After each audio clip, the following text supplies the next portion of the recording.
Welcome back to the Nectar training series. What I'm going to show you today is loading into our winter building. As you can see, we're working with red lights in here so the bees don't fly. What we do is we offload the trucks and stack the hives over here so the bees can settle down for a minute. This building is currently at 35 degrees Fahrenheit. We haven't scanned the tags into the building yet, into our winter palace as we call it. So after we get the truck offloaded and the bees stacked here, we will jump into the app and scan them with the gun. Okay, what we're going to do today is add a bunch of hives to our winter building using the RFID scanner. First, I'm going to check in my settings, go to Bluetooth, and see that I'm connected to my RFID gun. Then I'm going to open up my Nectar app, and I can see here that I've got 6,032 in our winter building. I'm going to choose to add hives, and then I'm going to choose the RFID gun option, start scanning, connect to the gun. Now we can see we've got 0 hives. I'm just going to hold down the trigger as I start scanning along the pallets.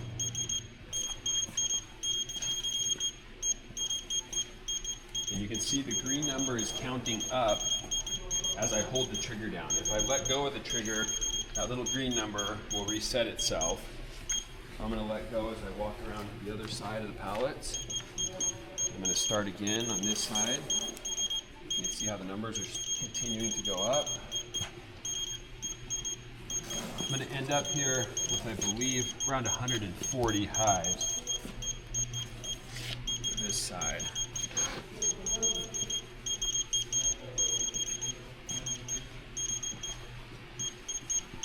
Now the nice thing is I can't accidentally double scan hives. If I come over and try to scan ones that have already been scanned in, you can see that number did not increase. As I come over here and scan ones that have not been scanned, now my number's heading back up. There's those 140 hives that I had expected. I'm going to hit next. I'm going to add those 140 to our winter building. I'll submit it. And we see now that our count is 6,172. Since we're talking about loading our winter building, I wanted to take a minute here and show you how we handle lost hives throughout the year. So you can see right now we have 15 lost hives out of a total of 16,366 hives.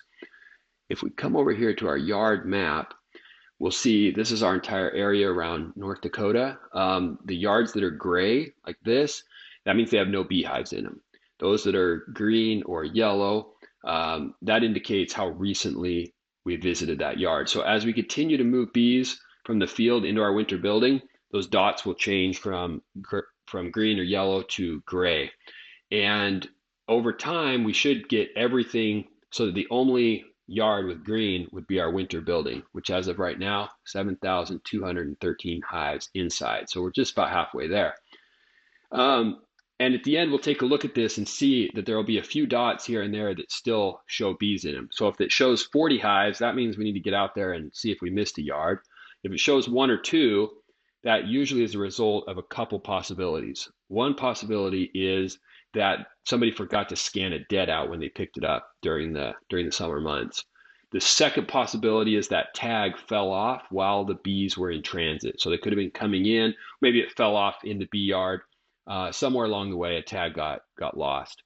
And then the third possibility is that a hive didn't get scanned when it came into the winter palace. So it came in and we failed to scan that hive, so it's still showing that that hive is out in the field. That really doesn't happen because we're very exact on our numbers when we come into our winter building. Other times of the year, that very much does happen. So hives will sit in the lost hives grouping for a while, but then once they get scanned in their next location, they'll come out of the lost hives and go back into their correct yard.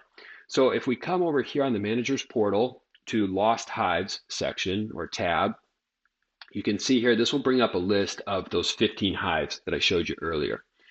And it shows how long they've been lost. This is the date I actually moved them into the Lost Hives. Over here, you can kind of see their last visits were back in May and June. So they've been lost for a while. Their previous location is listed here, and you can see there's a number of different yards that make up this grouping. Usually what we do is we don't do anything with these lost hives until they've missed a couple of moves. Because oftentimes, as I mentioned, you'll move the hives into a yard. Maybe you moved 40 hives in, but only 39 of those got scanned. So you're going to have a hive that still shows its prior location.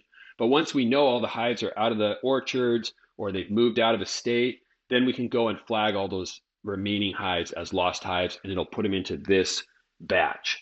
Once they're in here, you have a couple of options. So what I'll do here is highlight everything in the lost hives, and I have two possibilities. I can either flag them as dead outs.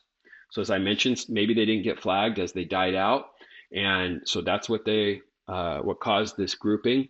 Or I can just remove the hives. That completely deletes their history and as if they never existed.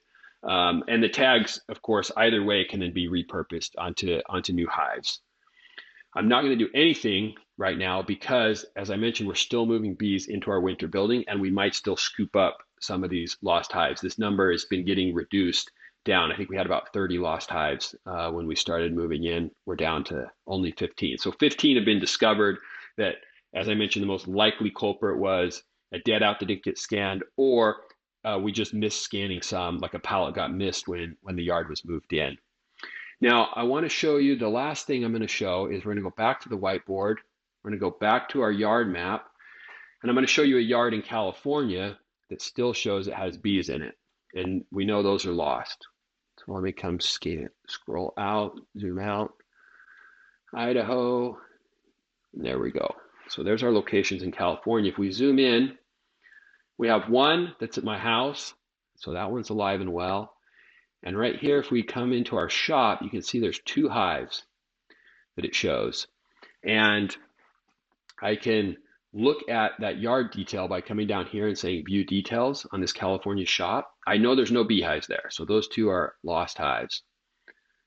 Once I get this pulled up, we can scroll up here to hives, click on that, and here's those two hives.